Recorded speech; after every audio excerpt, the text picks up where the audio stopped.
Good afternoon and welcome to Two Up Top, the number one, well, one day will be number one football podcast in the history of mankind. I am Gav Mack and I'm joined by Tom Overend. How are you, dude?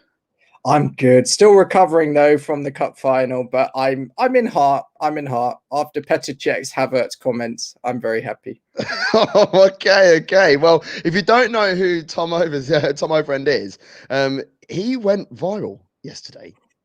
With a bit of a meltdown after the Arsenal-Chelsea FA Cup final. We're going to be talking about that. We weren't actually going to do a show today, if I'm honest, but I was on Twitter this morning having a little scroll through and I saw this blonde-haired guy having a little bit of a moan about Chelsea. I was like, you know what, I'm going to have a word with him. And I sent him a message this morning at 11 o'clock and it's 4 p.m. now and we're live. So, yeah, we are here to talk about the FA Cup. If you don't know already, his Twitter handle is going on across the bottom of the screen right now, and he's also massive blogger, and he's got a blog, all things Chelsea on Twitter, all things Chelsea _ on Twitter. So make sure you follow him, you follow his page, and make sure you subscribe to our YouTube channel. And if you didn't know, if you put Two Up Top into Google, our name comes up first. Brilliant stuff. Anyway, so let's get into the meat of it. Arsenal 2, Chelsea 1. Don't make me more sad. Right. What we'll do, we'll break down the game as it went. I think that's the best way to do it, and then we'll talk about the particulars. So the first thing that mainly happened was the Pulisic opener, where he danced through everybody and he dinks it just to the right of Emi Martinez, the best goalkeeper in the history of mankind. And there he is off wheeling off in celebration. But after 5 minutes, Chelsea leading 1-0, looking comfortable, Pulisic causing havoc. How were you feeling at that point? I was nervous going into the game because we'd never beaten Arsenal before in a FA Cup final. And I get worried when I see all the Chelsea fans bullish because we were against United, in the league. We have been against Arsenal. 2017 was still scaring me. Oh God, yeah. I remember, and then when Pulisic put the ball in the net, I thought, here we go. Normally, when we go ahead, we're pretty solid. I mean, I was at the bridge when Arsenal drew 2-2. That wasn't pretty. But I will say I was at that point thinking I'd be very surprised if Arsenal took home the cup now. And that's me being completely honest. And actually, Aubameyang came out and completely made me look a fool. But I was thinking that first goal put the nerves on ice, and hopefully, and I think the Arsenal teams of years gone by would have buckled. But that was anyway. Yeah, definitely. I mean, like when Arsenal are a goal down, it's very difficult for them to come back. A bit like Chelsea, when they go a goal ahead, it's normally okay. And I found that since Arteta's taken over, if Arsenal score, I'm still concerned. If they score a second goal, well, it's party time and they can relax and they can do what they're doing. So the fact that they went 1-0 down, I was a little bit concerned. But Arsenal did equalise from the spot.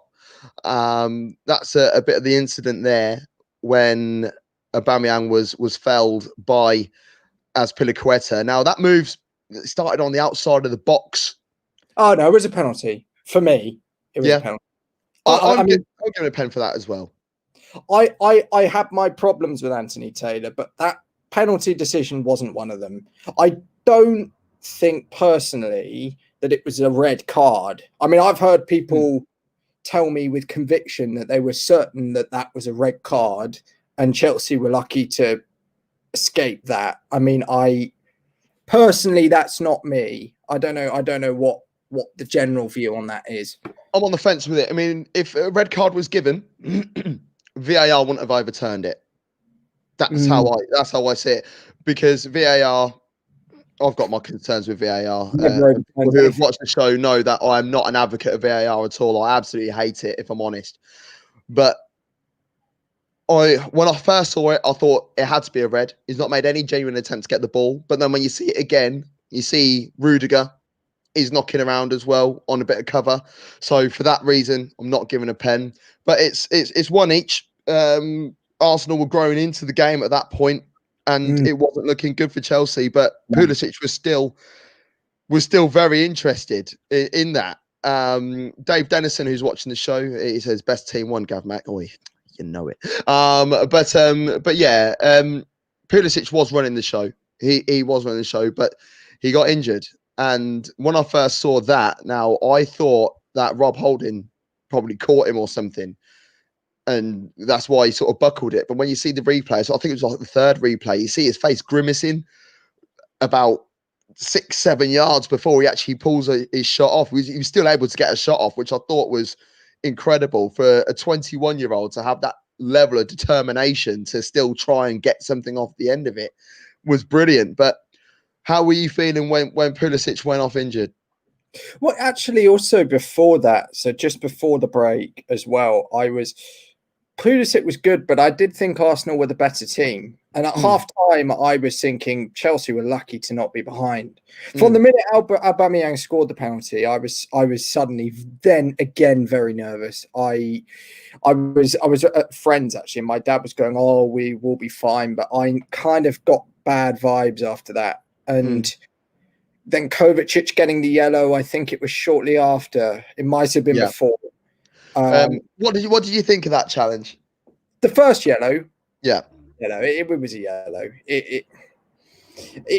I was worried when obviously with Anthony Taylor in charge of the game. There are a number of reasons why I thought that was a poor appointment. We'll break that down after we go through these, because there's a few points which I've seen from fans of Arsenal, fans of Chelsea, fans of football as a whole in regards to that appointment, pro for it and also against it. Aubameyang made it 2-1 with a lovely little chip over Caballero. Now, I've got a lot of time for Caballero, but I don't think there was much that he could have done about that. And at that point, Arsenal the ascendancy, and then the red card happens. Now, this is the major turning point, I would say, because I watched that in real time and I was like, well, that's got to be a yellow card. And it's already on a yellow card because he made a couple of challenges after the initial yellow card. And for me, from an ex-referee's point of view, the tighten up process and don't give the referee a decision to make. That's what I always say if you're on a yellow card. But you watch it again from a different angle, and it's barely even a foul. He's being trodden on, actually. Yeah. If you see the picture on the pictures going around. Yeah. And I can kind of sympathise with the don't give the ref a decision to make. And I actually endorse that quite a bit when there's no VAR and when it's not elite level referees. I completely agree. But Anthony Taylor has supposedly been selected because the FA consider him the best referee in England, or at least one of the best referees in England. And he's got a FIFA badge. He's got a FIFA badge. He's done Europe. He's done. I don't know if he's done World Cups, but he's done international, big international. He's done international fixtures, yeah, but not a major tournament as yet. And also VAR. I understand that VAR is more for straight red offences. I don't know. They won't be able to come in on that unless it was like falsified information sort of thing. A bit like, remember when it's always Arsenal Chelsea, innit? When Gibbs handballed it and it was Ox. It was Ox handballed it and Gibbs got sent off. So VAR will be able to come into something like that. But because it's a yellow card offence. And that's what they did, didn't they? Because I think he gave the yellow to, I think it was Mount. Initially, I think. Again, though, if VAR's there for red card incidents, I understand it's 2 yellows, but it's still a red card incident that is going to change the game. That's but because it was a second yellow, a second yellow isn't a straight red. So if it was a straight red offence, that they were looking at, then VAR will be able to come back in on that, and it's either red card or no card. They can't even downgrade it to a yellow card, which one of many reasons why I hate VAR. Honestly, I think it's an absolute sham. VAR did have a semi-look at something which did happen. Oh, this annoyed me as well. The Martinez. So if you're listening to the show, you can't see the imagery. That is Martinez. Is it handball? Is it not handball? He's got it on the line. There's a slow mo of that as well, where because there's a few images knocking around of that where And it's about half a yard outside the box, and I was like, but yeah, it's I think a bit of Photoshop got involved in that. But I will ask though, again, why wasn't that at least shown on the replays at the time, so that people can realise, okay, it was legal? Because I understand that obviously it might have been the right call. I don't know. I've seen pictures where it appears to be out, pictures where it appears to be in. Again, that's fine, and I understand that VAR can't really intervene on that because it's not a red card offence. And No, it's not, because if he handles the ball outside the box, unless he's denied an obvious goal scoring opportunity, it would only be a free kick and a yellow card. freaking yellow. So therefore, VAR can't come in on that because it's not a straight red, unless they deem it. Another reason, it's just I can't stand VAR, Tom, mate. Honestly, I can't. But that's one of the things, though, that VAR can easily get right. For instance, offsides, I understand there's that load of rubbish about is his toenail off. But on the whole, VAR for offsides is fine. I would change the rule, but I'm fine with VAR being used for offsides and other things, mistaken identity, things like that. But when there are things that it can very easily be used for to rectify decisions or at least confirm decisions, why isn't it being used? And Emi Martinez, I like him. He's a very good goalkeeper. There's talk of him going to Chelsea, isn't there? Oh, I would take that. I think you need that. I think you need anyone over R2. Anyone over R2. I There's a situation at the end as well where Pedro, he had his his shoulder dislocated. Now, there's a lot of nibbles around from Chelsea fans thinking that should have been a penalty. Free kick, not penalty. For me, anyway. That started outside the box as well. That's another one that started outside the box, and he ended up finding himself in the box. But yeah, that's the game as a brief overview. But we need to talk about some other bits and bobs that happen in the game. And as I said, if you don't know, Tom's massively viral now. He's on everything. He's on Sport Bible. He's on Amazon Sport. There's been a few more, isn't there? Give Me Sport, I think. Yeah, it's on Give Me Sport. Because I should have got the video. I should have got the video and fed it in. But yeah, put it in at any point if you edit. Yeah, it's actually been. I've actually retweeted it as well, and it's all over. Well, just put in Chelsea meltdown, and Tom's face turns up. But I understand your frustrations, and I'd be livid as well. But you're not. Yeah, you're really not happy with the appointment of Anthony Taylor. No, again. FA Cup final is supposed to be the pinnacle of a ref's career. It's a tradition. It's an unnamed tradition. You do one in your career, and that's like your big day. And I can understand why the FA went, okay, it's behind closed doors. It would be a bit of a sham to give a new ref this cup final with it behind closed doors and no friends or family to go. You know what? I completely sympathise with that, because if it were me at the top of my career, I wouldn't want that either. Same. What I can't understand, and I don't know, I've not heard any justification for this at all. Why would they select Anthony Taylor, who ref this very same fixture 3 years ago, between the same two teams, and send a Chelsea player off somewhat controversially, I would say. Yeah. And was criticised for his handling of that game, even though, again, Arsenal probably deserved to win it. He was, again, the subject to that game. Giving a red card in an FA Cup final is a big thing. There's been, I think, players who have been sent off in a cup final. I could have a go at naming them all, but I wouldn't want to. That'll be a bit of trivia for a two up top quiz show that we'll probably do in the next couple of weeks. So make sure you think about that. A good piece of trivia I did find. Anthony Taylor has sent off. So a third of the red cards in FA Cup final history have been from Anthony Taylor on Chelsea players. Jesus. Now, I go with you on the reasoning why not to appoint a referee who, historically, that's how it is. A referee who has never refereed the FA Cup final, they will do it once in their career, and it is the pinnacle of their career. I mean, when I was refereeing, my aim was to go do an FA Cup final and hopefully get a FIFA badge one day. It never did happen. I quit at semi-pro, but that's what happens. But there are a number of referees in the top flight Exactly. who have done the FA Cup final before Exactly. that could have done this game. Exactly. And the fact there was more controversy on the previous time as well, the 2017 one, not just the red card, which the two yellows for Victor Moses, they are legitimate, but it was still a red card in a high profile game.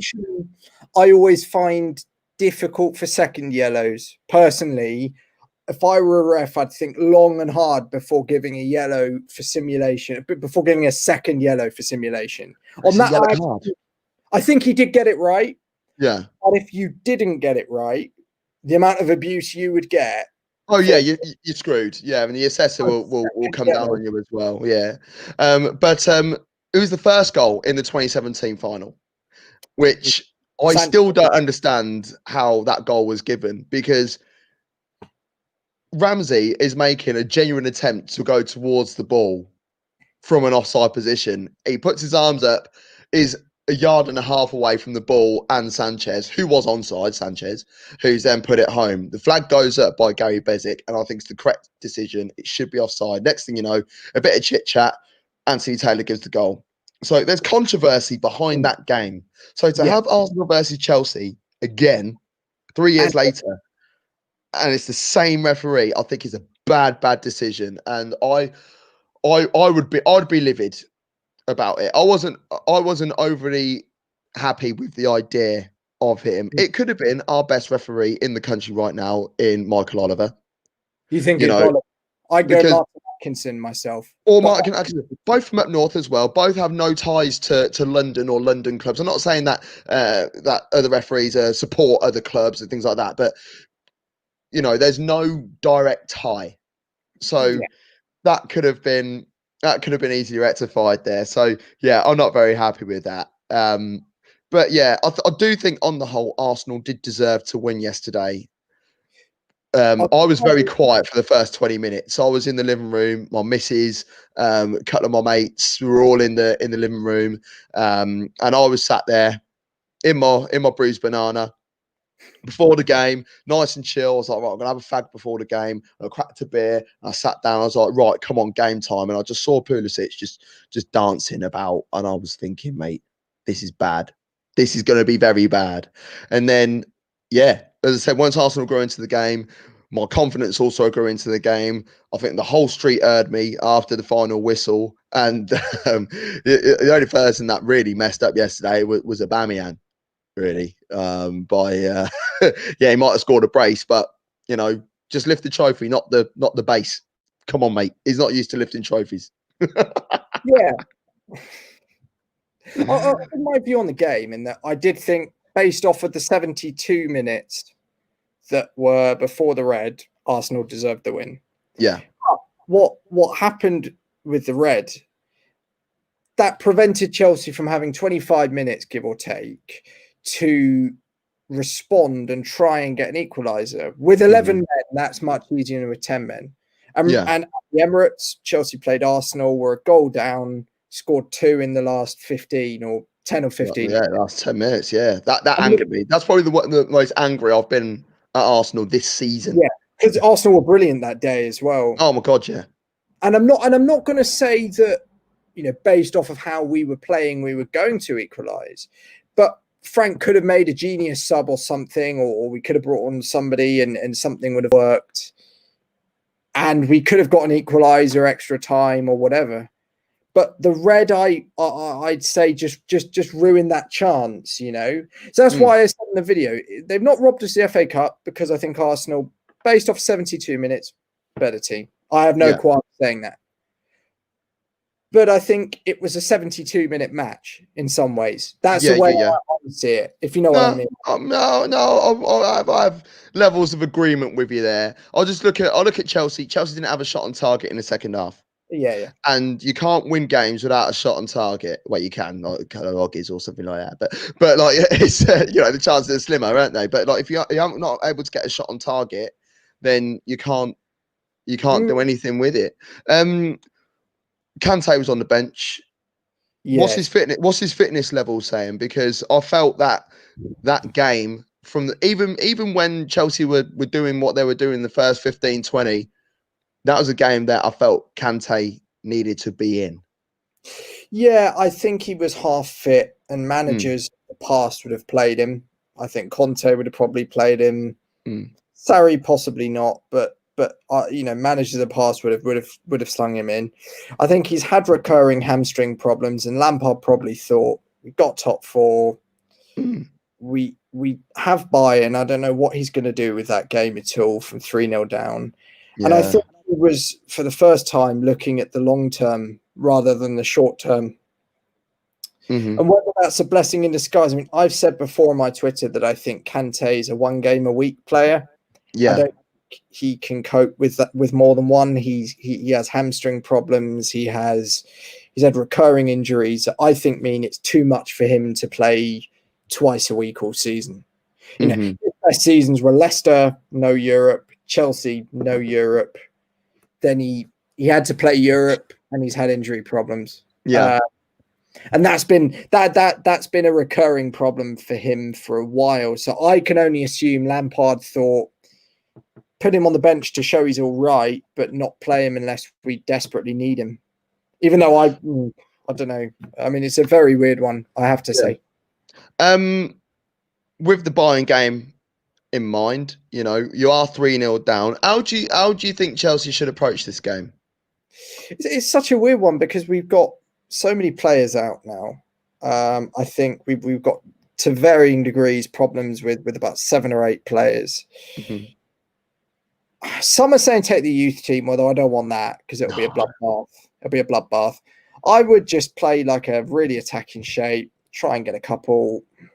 It's not going to happen, but if put one in, they might get a bit scared. You might get a half chance, put another in. You never know. And the fact that Bayern haven't played any football for a month and a half will help us, definitely. Could be like a friendly for them. I mean, because they'll be expecting to go to Lisbon. Obviously, we're not. I mean, if that's an advantage, it's a slim advantage with the injuries we have. But maybe it's impossible to call it.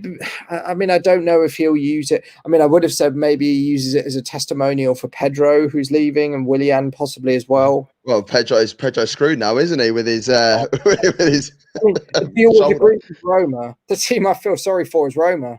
Yeah, they'd agreed a deal for him about a month ago, and then Pedro agreed to stay till the end of the season. What didn't really want to, but agreed to do it. Yeah.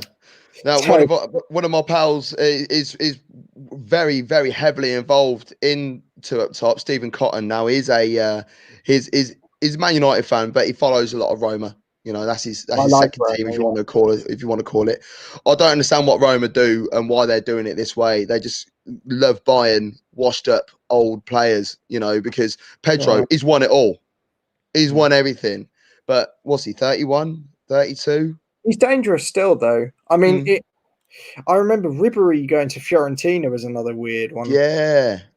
Roma, and there's a lot of old players that are just turning up in Italy.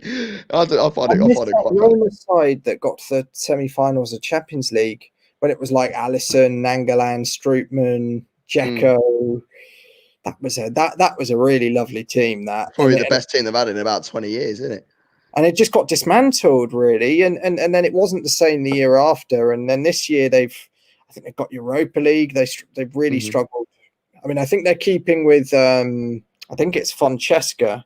I think they're keeping with him, but it's a weird one. It's a very weird one. It could be a top signing for them because the guy's still dangerous. And I didn't want him to stay because I think Chelsea do need a new generation to come through. Like Hudson-Odoi, I want him playing more. Love Hudson-Odoi, man. Love him. But the problem was Lampard bringing on Pedro instead of Hudson-Odoi. Yeah, because he was ready to come on, wasn't he? Because I wanted to get an idea of your thoughts of Lampard's season and just certain decisions that have been made this year. How have you viewed Chelsea in the 1920 season? Lots of great things, but lots of improvement for Frank as well.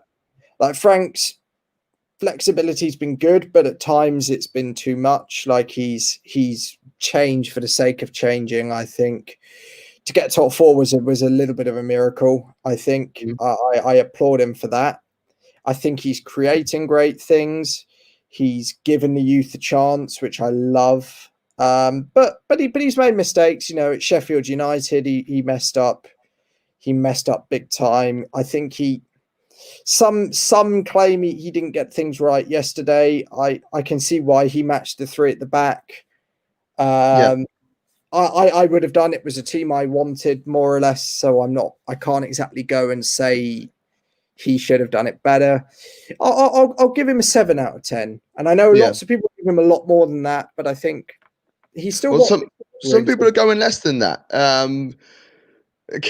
You know, there's always someone on Facebook or Twitter who just likes to have a moan and wind people up.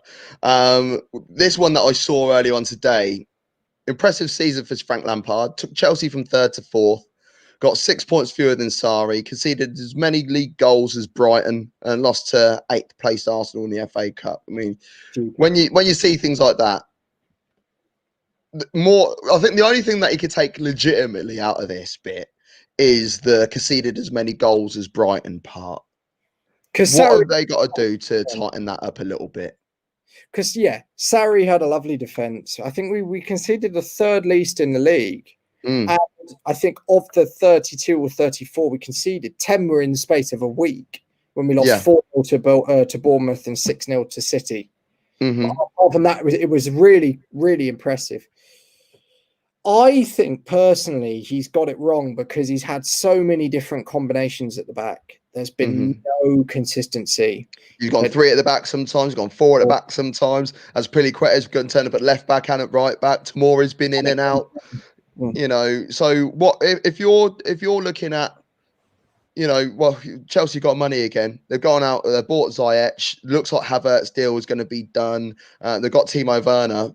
I think your work is required at the back. You've got money. What do you play, a back 3 or a back 4? And if so, who do you bring in? Who makes your back 4? So I want a 4 just because I think Lampard is a lot more comfortable with it. I think he plays it better. He's not a back 3 coach like a Gasperini or a Conte. He's not the sort of coach that knows how a back 3 works in that way. In a similar way, actually, I'd say Emery or an Arteta doesn't. They can play it, but it's not their style of choice. I'd look at 4-3-3. I can't believe I'm saying this because I was really skeptical at first. Declan Rice. He's really. He loves the club. Would you bring him in and play him in the back 4? Centre back. Who alongside? Zuma maybe. Possibly bring in somebody else. Tomori possibly as well. Both great players. I think Declan Rice is the first signing we've made in ages who'd come in and be leadership material from day one. And that is what we need more than anything. We haven't got a leader. I was going to say, do you feel like you're missing leaders at the moment? Yes.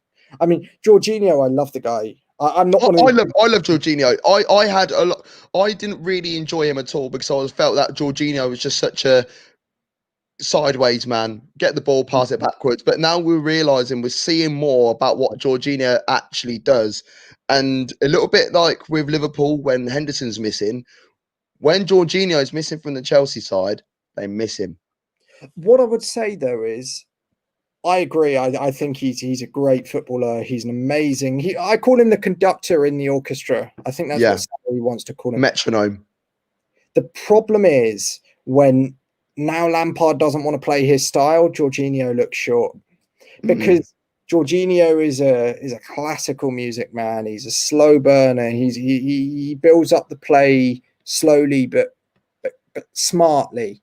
Lampard wants to do the Klopp and go rock music, really quick, bang. He wants to play Kante and then two attacking midfielders, more or less. Like he's wanted. It's not the style I would want, but that's what it looks like he wants to do. Jorginho doesn't fit that at all because he's not got the defensive ability to basically be on his own in front of a back four, shielding from moves. It's not Jorginho.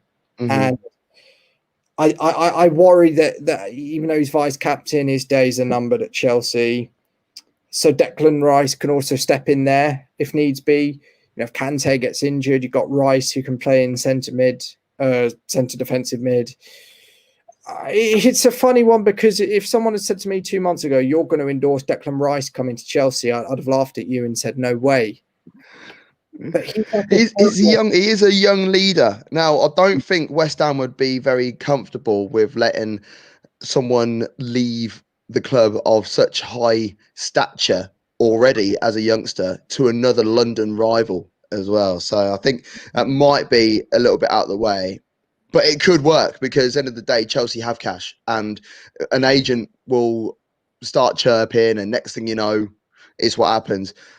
Defenders-wise, I don't think there's many defenders in world football out there that are really good. There's another world class. We know that Van Dijk is world class. So if anyone's watching and anyone wants to have a moan, I'm not saying that is not world class. We look at Sergio Ramos. He's older now, but there's no real world class top end defenders out there and about in the moment. So it's looking at who's on the next tier, and you've been linked with John Stones. I think is below the standard of what Chelsea need. No. I think you really need to start looking at Bundesliga players. Jimenez is who I want. Yeah, from Atletico, he'd be my first choice. Bundesliga, Pamecano's not for sale. Clearly, just on new contract. Who would you look at from the Bundesliga? I'll talk about him a lot. Sane from Sane, very good. What a defender! Absolute world class in the making. It will take time, but he can come along. I would look at Upamecano because I think the only reason why they signed the contract just to make his stock a little bit higher. The fee, yeah. And there's we're going to be doing a show with a team of French guys as well. They're going to be giving us a lot of insight as to what's going on in France. So in the next couple of weeks, keep your eyes out on that. I'll be able to do a bit of football manager scouting for you in Ligue 1. That would be nice. No, I think Chelsea. I think people need to understand what has happened to Chelsea over the last 12 months again, because I think people are forgetting now the season's finished. It's like, oh well, Chelsea should have done this, Chelsea should have done that. It's a brand new manager who did okay with Derby. Derby had a strong side. I felt that Derby might have come a little bit short. Is that the manager who's done that, or is it the players that have done that? Who knows? Before the season started, I think if you said to anybody, any Chelsea fan, that Chelsea will finish in the top 4 and get to an FA Cup final, they would bite your hands off. Agreed. Completely agree. I think there's work required with Chelsea, and it is at the back. I think it needs an overhaul. I can't really see anyone at Chelsea right now at the back who, apart from Tomori, because he's young, but he's got another year, maybe year and a half, and if he doesn't perform to the high levels, then got to look at moving him on, because Azpilicueta, brilliant guy, brilliant leader, getting older. Alonso, playing a back 3, brilliant. Play a back 4, average at best, and then, Christensen, I wanted him to do well because he was young, but he's not that young anymore. He's 24, 25 now. And then Rudiger. I think Rudiger can be good, but I think he's. I'm traumatized by him at the moment. Oh, really? Not happy with him at all. Yeah. I say it's about a lot the back four, but Rudiger it applies to the most. Whenever he gets the ball, I'm thinking, don't make a mistake. Yeah, you Not shouldn't be worried about things like that. What do you think? What do you think is going to happen to Chelsea next season? What's the vision? If someone offers you something today, would you take it, sort of thing? So I'm gonna go back. Well, let's say the same as this season, top four finish, not necessarily challenging, but a top four finish, and maybe a League Cup. If next someone season. offered you that, yeah, someone offered you that for the 2021 season, are you taking that? What about Champions League though? In that, how far would they get in Champions League? Fail at the group stage, drop into the Europa League, and get to the semi-final. No. so where are you seeing Chelsea next year? So my goal would be comfortable top four. So I preferably third, but if it's one of those where there's four really good teams, like 5 points clear of fifth place at least, would be my first thing. Quarterfinals of the Champions League.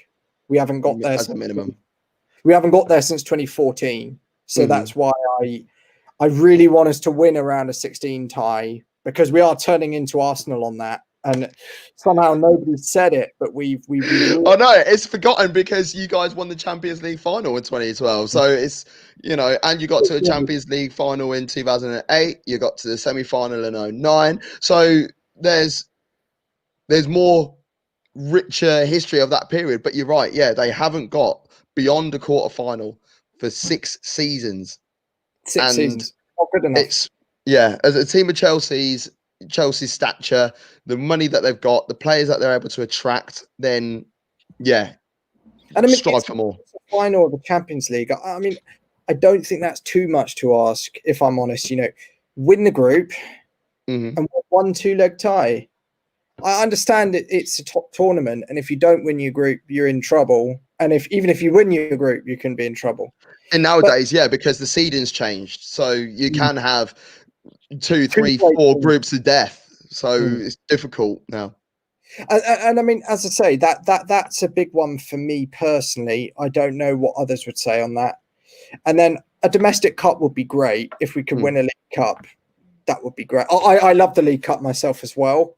I actually like it as a tournament. League Cup or FA Cup would be fine, just for the sake of, getting that winning feeling back. And that would kind of be my minimum there, just because I think that Champions League progression means a lot to me. To win a 2-leg game against a top European team shows that you're developing. I mean, the 2 games to me this season that have defined how far we need to come, or 3, there's 3, but there's 2 that stick out. The 3-0. Okay, Ajax is one. not actually talking. The 3-0 at home to Bayern. Yeah. Because we fought for a half, we were still outplayed, and then they just made it look like men against boys. The cup final just now, where they were really exposed, and the 3-0 to Sheffield United, because that showed Lampard's deficiencies. That game, that's been the one game I've come out of really disappointed in Lampard. Yeah. There were times in the season where they were calling for his head. Who? Fans, Chelsea fans out there, calling for his head halfway through the season. Not many, I hope. That's fine. I'll live with that. Right. In terms of star of the season, who's been your star of the season? Kovacic, 100%. Brilliant player. One of the other co-hosts of the show, Alex Osborne, absolutely hates Kovacic. Doesn't understand what he does. And I'm like, dude, just watch him. Watch him. He makes it. He's press resistant. He did it yesterday. He just ran through an Arsenal press. Yeah. There aren't many players that can do that. Mason Mount gets a good mention. He's been huge. And another one, well, I'll go through Pulisic after the restart, particularly good, but also good before. Those are my 3 who I'm really impressed with, I would say. And who's your star for next season? Ooh, I want Werner to start with a bang. Yeah. That's going to be my hope. because I'm still traumatized by Murata, Shevchenko, Torres. Torres. Kesman. I forgot about Kesman. Kesman was awful. Oh God, he was so good on the continent as well. He was so In the good. League Cup final. That's Kesman's only glorious Only claim moment. to flame. Oh God, Kesman. poor Oh, bugger. Yeah, Chelsea have had a checkered history. Now I remember, my old dear's a bit of a Chelsea fan.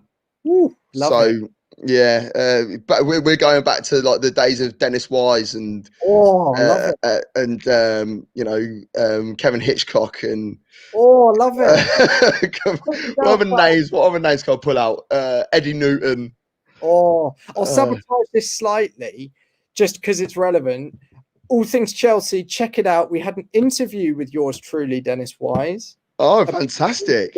In the lead up to the cup final, so that was really big. So make sure you look at his stuff at all things Chelsea _. Make sure you check it out. Check it out. But it's worth it there. Yeah, brilliant. No, yeah. So also I actually was at the Charity Shield, the Champions League final when you won it in 2012 in Munich. Yeah. I won tickets via TalkSport. I was on the old radio airways answering random obscure questions. But when I won the tickets, it was still semi-final. So I was thinking, yes, brilliant. El Clasico in Munich, loving it. And then Bayern beat Real Madrid. And I was like, okay, Bayern Munich versus Barcelona. It's gonna be banging. And then you did it, and it was incredible. It was an incredible moment. I just wanted Arsenal to be the first London team to win the Champions League, and we had the opportunity in 2006, which I'm still hurt by to this day. I remember it clearly. Look, I was happy for Chelsea because I met so many real fans, fans like yourself, that aren't what the press make you out to be. And I must say that the Chelsea fans and the Bayern fans together were an absolute joy. They were fantastic. They were teaching each other songs of their clubs. They had their arm in arm. Bayern Munich. I don't know if you remember, back in the day, you would have FA Cup final songs, and they would always be out there and whatever. Well, Bayern Munich had one, and Bayern Munich's song was called Bayern Munich Kings of the South, or Bayern München Stern de Süden, and they were singing it everywhere. It sounded a bit like Kenny Loggins' Highway to the Danger Zone, music-wise, and it was everywhere. You couldn't go 5 minutes down the street or listen to a radio station for 10 minutes without hearing that song. It was everywhere. It was obvious to every Bayern Munich fan that they were going to win the Champions League. Chelsea had no chance whatsoever. Rookie manager who was a caretaker, terrible season, came sixth in the league. And it's like, right, okay, this is going to be a walkover. And it wasn't. But after the game, the Chelsea fans were obviously ecstatic. And the Bayern fans were just head in hand, and completely torn. But that song came on. And the Bayern fans, this was about 1-2 o'clock in the morning after losing, the Bayern fans straight on their feet, picking up the Chelsea fans, celebrating with them. And I was like, this is such a paranormal universe. Yeah. This is amazing. And from that moment, anytime I see people kicking off about Chelsea fans and stuff, I'd defend you lot. And I'll say, nah, I've met them. I've met the real ones. 17,000 fans were at that ground, and there were loads of them around every bar, all around Munich. Great people. And there's always a minority of fans that let the fan base down. It's happened for Arsenal, Chelsea, Tottenham, all of them. There's always a minority, but I always think the majority of fans, the vast majority of clubs, are good people. And Chelsea, I think, is no different. Chelsea fans get, I'd say, probably more abuse than most. But as you say, I think it isn't really deserved. I love German football fans as well. I think they're brilliant. Amazing. I think they've got, they're one of those few that haven't been involved in any major kind of fan disasters or anything, which they take it in such good spirit. I mean, 99 as well, losing that United, losing to Chelsea. They then got they then got it the next year at Wembley, beating Dortmund. But I've always loved German fans, and the fact that they're able to do that is great, because it's as much of an obsession here as it is there, but we'd never be able to do that ever. No, not at all. No, I went to see Bayern versus Dortmund, and I was at the Segunda Park in Dortmund, and I was sat there opposite the Gelb Wand, and there's Bayern fans just nearby, and there's Dortmund fans nearby. We've all got a fag and a beer on the go. We're all just chatting and enjoying the game. So that would never happen here. Right. I digress. Before we go, Tom, how are you going to deal with your newfound fame? I don't know yet. I'm looking always on the lookout for writers for all things Chelsea. I want to make that site big, because I don't want to say I'm one of these fan channel people who does everything for clout. I want a quality site, and that's what I'm trying to do. My nerves and my outrage got the better of me yesterday, and I can't believe what it's resulted in. I'm more clout than I could ever have got from the site. Dude, use it to your advantage. I look for that. I always look to get to games as much as I can, to support the club as much as I can. Get on as many pods and radios and shows as much as I can, because I love it. I think it's cool. Particularly in times like these, actually, getting on and doing a pod is one of my favorite things I can do, because sometimes we all struggle with loneliness, particularly when it's distancing and there's a big struggle. We've been in lockdown for 3 months. So going on pods really improves my mental health, and I hope it helps people listening to kind of feel something, and that's always been a big thing of mine. I was at the Chelsea Echo podcasting for a bit. I've been guesting on a load of pods. So hopefully I want to keep doing that. I'm off to do possibly to uni in about a month's time as well. But I hope to cover the sport I love as much as I can. I'll say that. That's fantastic. That really is. Hey, dude, I didn't even know who Tom Overend was at 10:59 this morning, but at 4 p.m. we're live and we're having a good old chinwag, and it's been brilliant. Couple of comments before we go. Have you stopped crying yet, Tom? I think I have, Tom Walker. I think I have. He's all right now, and Theo is a massive blue, he's loving it as well. But make sure you tune in tomorrow night, and the timing does need to be confirmed. I think it's gonna be 5, but it will be all over social media anyway, because it's the Two Up Top Football Awards show with Gav Mack, Stephen Cotton, and Alex Osborne, and we're going to be going through everything. You can vote online on our Twitter page at Two Up Top Football. I'll retweet that again shortly. I might even piggyback off Tom's newfound fame and try and get some votes off there as well. There's still time to vote. You've got until about midnight tonight, because it's your idea. It's your show, really. Even though we're hosting it, but it's your show. So make sure you vote. And we've got some really nice props over there, but it's I'll be wearing my smoker's jacket. I'll be looking fly as hell. So yeah, make sure you get involved in that. And there's going to be plenty more going on with Two Up Top over the pre-season, if you want to call it that. We've still got Europa League football. We've still got Champions League football. We're meeting up with Double Break, the French guys, and we're going to be learning a lot more about Ligue 1, because there's more to France than PSG, apparently. Really? I'm still skeptical about that, but they have told me otherwise. Great story about that. I was living in Paris for 6 months, and I was in Paris around all the bars when they played Rennes in the cup final. They get sent off, Rennes win, and Paris is awash with red. It was beautiful. Also, when they got United, for the first time ever, I became a Red Devil for a night. I was with a load of internationals who were all supporting PSG, and I thought, I just can't. I just can't.